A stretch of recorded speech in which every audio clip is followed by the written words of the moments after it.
예수님은 하나님 나라의 비밀을 비유로 말씀해 주셨습니다. 예수님께서 비유를 사용하신 이유는 들을 귀 있는 자들에게만 듣게 하시기 위해서다, 이렇게 말씀하셨죠. 비밀을 아는 것이 허락된 사람에게만 깨닫게 하시기 위해서 비유로 하나님 나라의 진리를 말씀해 주신 것입니다. 들을 귀는 말씀을 알고자 하는 갈망입니다. 우리들은 예수님의 비유를 누구나 다 아는 농사 이야기로 듣고 돌아갔지만 제자들은 비유의 뜻을 알기 위해서 예수님께 물었습니다. 은혜는 갈망하는 만큼 받습니다. 갈급한 심령에게 은혜 주시고 깨달음 주시고 말씀을 붙잡고 살 수 있도록 능력도 주시는 분이 주님이십니다.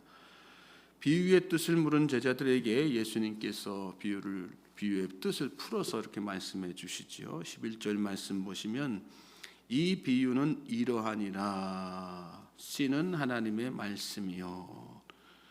씨는 하나님의 말씀이라고 하셨습니다. 말씀은 생명의 씨앗이죠.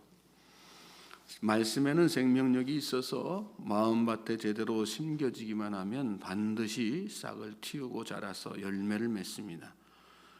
말씀을 우리가 들을 때 가장 먼저 여기에 대한 확신이 있어야지 되는 것입니다. 말씀을 들어도 그 말씀이 내 안에서 잘 뿌려졌을 때 뿌리 내리고 싹이 트고 뿌리 내리고 열매 맺는다는 확신이 없기 때문에 결실하지 못하는 경우가 참 많습니다.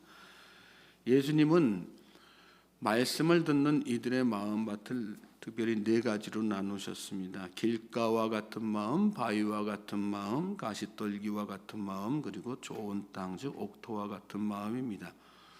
이 말씀을 이해하려면 먼저 당시 팔레스타인의 농사법에 대해서 우리가 좀 알아야지 되는데, 팔레스틴 지역은 비가 많이 오지 않는 척박한 날씨, 또 그로 인해서 황무지가 많았습니다. 우리나라처럼 농부가 호미로 땅을 파서 그 속에 씨를 일일이 파종하는 그런 방식이 아니라 걸어다니면서 공중에 씨를 흩어서 뿌리는 그런 파종법, 그런 방식으로 이렇게 씨를 뿌리고 농사했습니다. 그러다 보니까 씨가 바람을 타고 길가에 떨어지기도 하고 바위 위에 떨어지기도 하고 가시덤불에 떨어지기도 하고 또 옥토에 떨어지기도 하고 그러는 것이죠. 12절 말씀에 보시면 길가에 있다는 것은 말씀을 들은 자니 이에 마귀가 가서 그들이 믿어 구원을 얻지 못하게 하려고 말씀을 그 마음에서 빼앗는 것이요, 이렇게 말씀했습니다.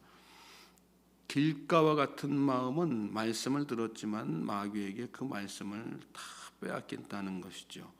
여기 특별히 구원을 얻지 못하게 하려고 이렇게 말씀하셨는데 그 앞에는 믿어 구원을 얻지 못하게 하려고, 구원은 믿음으로 말미암는 것을 전제로 하신 말씀이죠.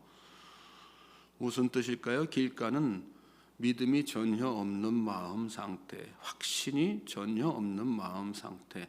말씀을 들었으면 이 말씀에 생명력이 있어서 반드시 내 삶에 열매가 맺혀질 것이다, 이렇게 믿고 확신해야 되는데 믿음이, 거기에 대한 믿음이 전혀 없는 것입니다. 그런 사람은 말씀을 듣긴 하지만 그 즉시 마귀에게 빼앗깁니다. 길가는 특별히 사람들이 오가는 곳이죠. 사람들의 발길이 끊이지 않아서 길가가 된 것입니다. 계속해서 사람들이 밟고 다니니까. 이 말씀 안에 특별한 진리가 있죠. 말씀을 여러분 이성과 상식으로 받아들이면, 세상의 이식, 관념, 철학, 이성 상식으로 또 세상의 기준으로 받아들이면 절대로 믿음이 생기지 않습니다. 오늘 저와 여러분이 길가와 같은 마음을 갖지 않으려면 내 생각, 내 상식, 세상의 기준을 다 내려놓아야지 되는 거예요. 머리가 아니라 마음으로 믿어야 들은 말씀이 내 안에서 살아 역사하시는 것입니다. 호세아 10장 12절에 보면 너희가 자기를 위하여 공의를 심고 인애를 거두라 너희 묵은 땅을 기경하라 이런 말씀이 나와요. 묵은 땅 뭐예요? 세상에 온갖 잡다한 상식, 이성, 철학으로 인해서 세상 기준으로 인해서 마음이 다 그렇게 굳어버린 상태, 묵은 땅이라고 이야기하는 거죠. 또 우리가 누가복음 5장에서 살펴보았지만 예수님이 이런 말씀하셨죠. 새 포도주를 낡은 가죽 부대에 넣는 자가 없나니 만일 그렇게 하면 새 포도주가 부대를 터뜨려 포도주가 쏟아지고 부대도 못 쓰게 되리라. 새 부대가 중요하다는 말, 새로운 마음 상태가 그만큼 중요하다는 그런 말씀을 하신 것이죠.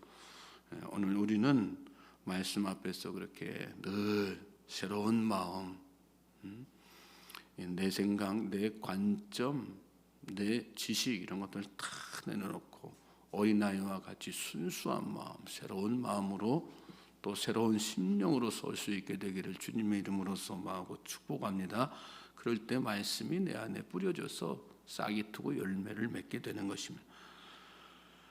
네 가지 땅의 비유를 다양하게 적용할 수 있지만 그 중에 하나가 오늘 본문 말씀에서 인내로 보아야지 돼요. 15절 말씀을 우리가 건너가서 먼저 보시면 좋은 땅에 있다는 것은 착하고 좋은 마음으로 말씀을 듣고 지키어 인내로 결실하는 자니라 이런 말씀이 나와요.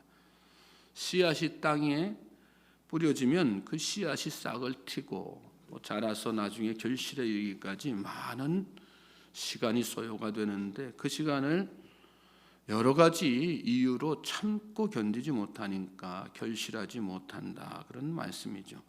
인내는 연단은 소망을 이룸이라 이런 말씀을 우리가 너무나도 잘 아는 말씀 아니겠어요? 확신을 가지고 인내하기만 하면 되는데 인내하지 못하니까 늘 문제가 되는 거죠.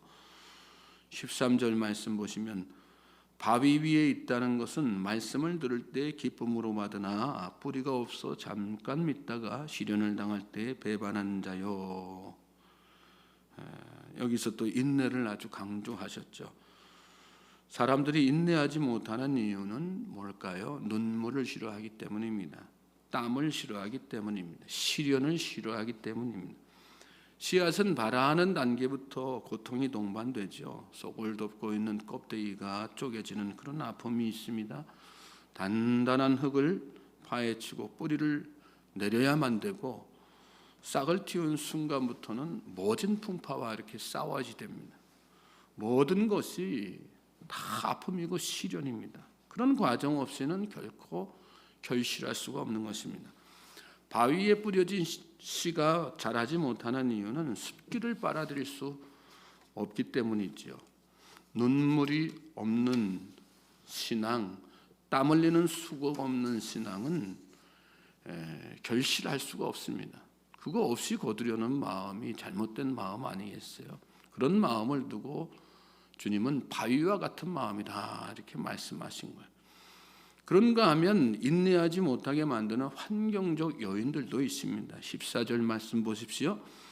가시떨기에 떨어졌다는 것은 말씀을 들은 자이나 지내는 중 이생의 염려와 재물과 향락의 기운이 막혀 온전히 결실하지 못하는 자요. 여기서 또 우리가 주목해야 될 단어가 온전히 결실하지 못한다. 온전이라고 하는 말. 이생의 염려, 이게 어디에서 오는 염려인가? 재물과 향락을 누리지 못하는 곳에서 오는 염려, 그 염려로 인해서 온전히 결실하지 못하는 세상의 온갖 유혹과 시험들에 막혀서 인내하지 못하게 되고 결국은 온전한 결실로 이어지지 못한다는 그런 말씀이죠. 15절에 다시 보시면 좋은 땅에 있다는 것은 착하고 좋은 마음으로 말씀을 듣고 지키어 인내로 결실하는 자니라 이렇게 말씀했어요. 착하고 좋은 마음이라는 어떤 마음이라는 말씀이요? 인내로 잘 결심을, 말씀을 잘 듣고 잘 지키는 마음, 도덕적, 윤리적, 성품적으로 착하고 좋은 마음도 우리가 가져야 되는 거지만요.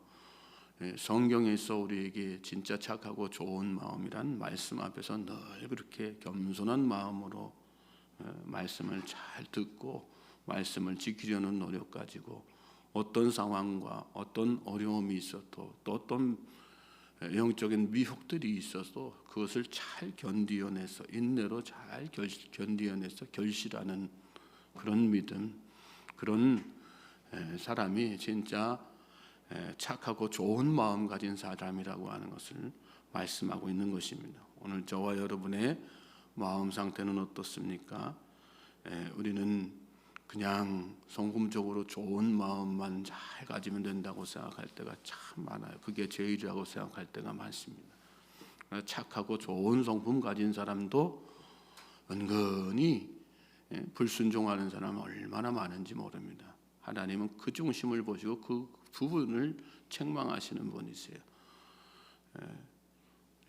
우리가 다 아는 대로 모세 같은 경우는 마음이 온유한 자다 이렇게 말씀하고 또 모세를 그래서 높이셨는데 하나님께서 모세가 성품적으로 보면 그렇게 착하고 좋은 성품 가진 사람입니까?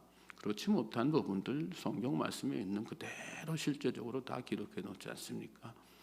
그러면 하나님께서 말씀하신 그를 평가하신 온유한 마음이라고 하는 것은 무슨 의미가 있는 걸까요? 어찌 됐거나 모세는 하나님의 말씀에 늘 순종하는 그런 마음을 가졌던 사람이라 하나님 그걸 보시고 그의 마음을 온유한 마음, 좋은 마음, 착한 마음이라고 그렇게 평가하신 것이란 말씀입니다.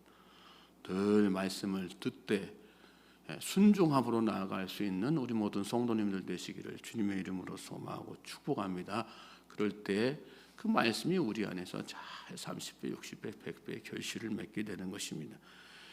이스라엘의 안식년에는 땅도 이렇게 다 휴경하게 하셨어요.